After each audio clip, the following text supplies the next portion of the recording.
ला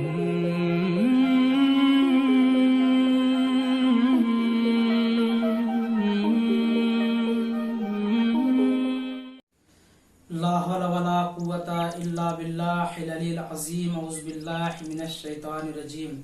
बिस्मिल्लाहिर रहमानिर रहीम। अल्हम्दुलिल्लाहि रब्बिल आलमीन।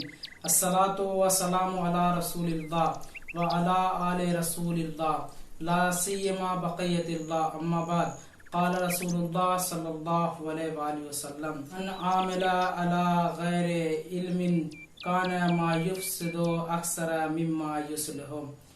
नाज़रीन इकराम, जैसा कि आप जानते हैं कि आज का हमारी गुफ्तगू का उन्वान माह मुबारक रमज़ान के अहकाम के हवाले से है और ये हमारा दूसरा बाब है और इस बाब में हम अहकाम रोज़ा को आपके सामने बयान करेंगे।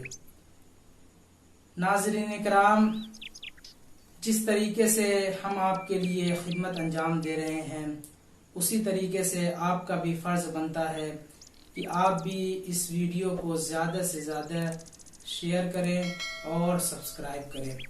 और नाज़रीन इकराम, हम अपनी गुफ्तगू को आगे बढ़ाते हुए आपको बताते हैं कि माह मुबारक रमज़ान रफ्ता रफ्ता गुज़र रहा है। इस महीने की बरकतों और रहमतों से हम फैज़याब हो रहे हैं। तो अजीज़ों, रसूल खुदा सल्लल्लाहु अलैहि वसल्लम ने फरमाया कि अगर कोई शख्स बगैर शनाख्त के अमल अंजाम देता है तो वो सही करने के बजाय उस अमल को ज़्यादा ख़राब कर देता है। तो अजीज़ों, इस माह मुबारक रमज़ान जो बाबरकत महीना, रहमतों का महीना, इस महीने के हम दाखिल होने से पहले इस महीने को ज़्यादा से ज़्यादा इस महीने के अहकाम को जाने। तो अजीज़ों, आइए हम आपको अहकाम को बताते हैं।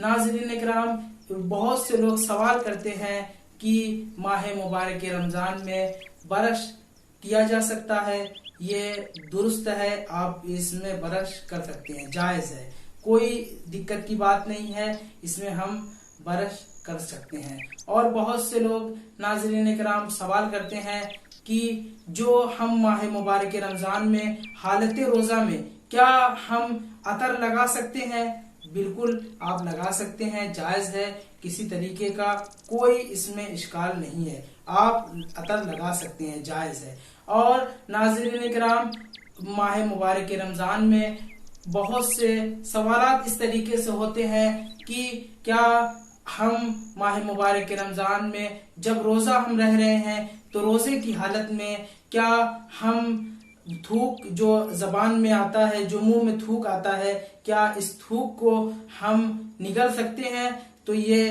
भी जायज़ है, इसको भी हम निगल सकते हैं। तो आइए हम अपनी अब गुफ्तगू को आगे बढ़ाते हुए आप तक सवाल रखते हैं और उस सवाल के जवाबात देते हैं। इससे पहले की तकारीर में भी हमने आपके सामने कुछ सवालात रखे थे, उसके जवाबात हम आपको देते हैं।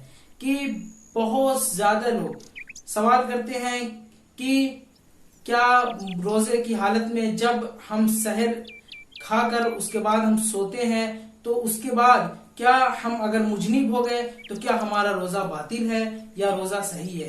तो नाज़रीन इकराम, आपका रोजा सही है, मगर शर्त यह है कि आप जैसे ही आपको मालूम हो कि आप मुजनिब हैं, आपके ऊपर गुस्ल वाजिब हो चुका है, तो आप फौरन गुस्ल करें। अगर आपने गुस्ल कर लिया तो आपका रोजा सही है। नाज़रीन इकराम, हमारा आगे का सवाल कि क्या हम हालत रोजा में नाक या कान या आंख में दवा डाल सकते हैं? डाल सकते हैं, मगर नाज़रीन इकराम, आंख में, नाक में, कान में दवा डालना ये मकरूह है।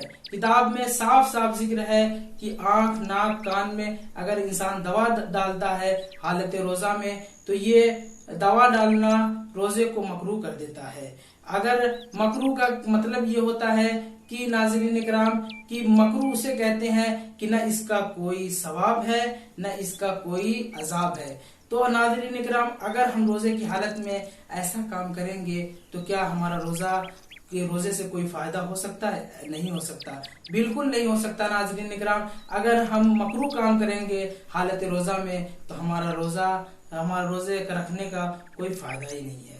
तो नाज़रीन इकराम, बहुत से सवालात इस तरीके से होते हैं कि हम रात में 12 बजे के बाद सहर खा के सो गए और उसके बाद हमें 3 बजे मालूम हुआ कि हम मुजनिब हो चुके हैं, तो क्या उसे फौरन उठ के गुस्ल करना है कि या वो बाद में गुस्ल कर सकता है? तो ये सवाल इस तरीके से है, इसका जवाब कि हमें जैसे ही मालूम हो कि हम मुजनिब हो चुके हैं, फौरन हमें उस रोजे को बचाने के लिए, उस रोजे को रखने के लिए, उस रोजे के लिए हमें फौरन गुस्ल करना वाजिब है। जैसे ही हमें मालूम हो कि हम मुजनिब हो चुके हैं तो फौरन हमें उस रोजे के लिए हमें गुस्ल जनाबत करना वाजिब है। तो नाज़रीन इकराम, हमें गुस्ल जनाबत फौरन करना है। अगर हमें मालूम हुआ कि हम 3 बजे या 4 बजे हम मुजनिब हो गए हैं तो फौरन उठना है और उठने के बाद गुस्ल जनाबत को अंजाम देना है। और नाज़रीन इकराम, हम आपको बताएं कि बहुत से सवालात इस तरीके से होते हैं कि हमारी बीवी जो हामला है और वो रोजा रखेगी? ऐसा नहीं है, रोजा उसको नहीं रखना है। मगर ऐसा भी होता है उसके बाद उसके दूसरे साल बच्चे की पैदाइश होने के बाद फिर बच्चे की दूध का मसला आ जाता है। तो जब बच्चे के दूध का मसला आ जाता है तो नाज़रीन इकराम, तो उसमें भी वो रोजा नहीं रख सकती। अगर वो रोजा रखेगी तो कमजोर हो जाएगी, तो बच्चे के लिए दिक्कत हो सकती है। तो ऐसी हालत में उसको कफारा भी दे देना है, या अगर वो कफारा दे सकती है तो कफारा दे दे, वरना ये वो बाद में अपना रोजा रखेगी, उसके ऊपर रोजा वाजिब है। या तो कफारा दे या तो उन रोजों की कज़ा करे।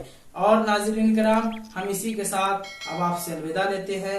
वस्सलामु अलैकुम वरहमतुल्लाहि वबरकातुहू।